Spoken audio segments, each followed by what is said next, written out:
Hello, everybody. Today we're talking about job descriptions. So what is a job description and why isn't it used universally? So a job description is simply a written illustration, a written document that states what a person is going to do. That's kind of what it is, what it's not. It doesn't detail what a person does on a daily or even a weekly basis. For instance, file this report, compute these transactions, generate X% of sales.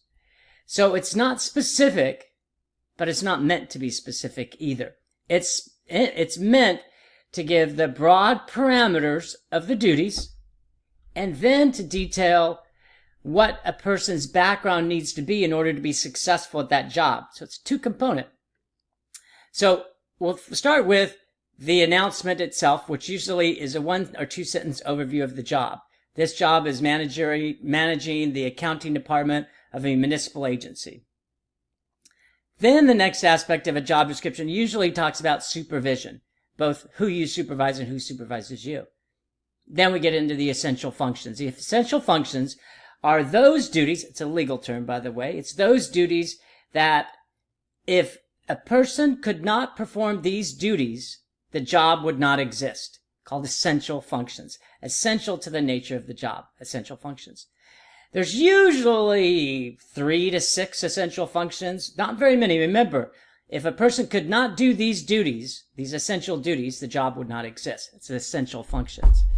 Then it gets into other duties, and other duties would be duties that a person does not necessarily need to do to be successful in the job, and it really goes to a disability issue. If you have a disability and can't do these duties, somebody else would be able to do it. For instance, driving. For a number of jobs, it's great if you can drive to do deposits or to talk to customers, but it's not essential that you drive. You can do your job in the office or you can do it at home. So it has to be an essential duty.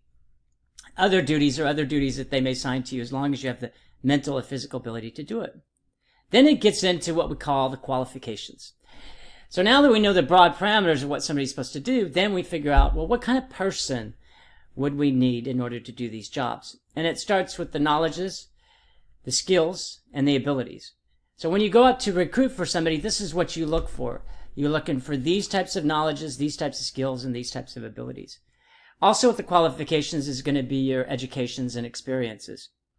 What's important about education and experiences is you only include those educations and experiences that are directly related to the job. If somebody needs a college degree to get to be successful in the job, then you state that. But you have to be able to prove that they need that college degree in order to be successful in the job. It doesn't mean, by the way, that you wouldn't hire somebody who has a college degree. You may require just a high school diploma, but all of the applicants maybe have a college degree.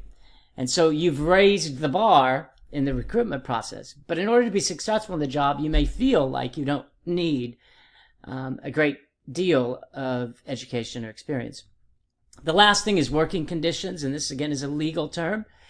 Working conditions are for the American Disabilities Act. You have to detail what kind of abilities they need from a height. You know, they might have to climb heights, or they may have to walk all day, or they may have to be on their feet all day.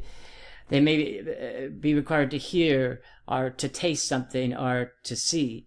Those are what we call the working conditions. It may also be that they work at night, that they work in a loud place.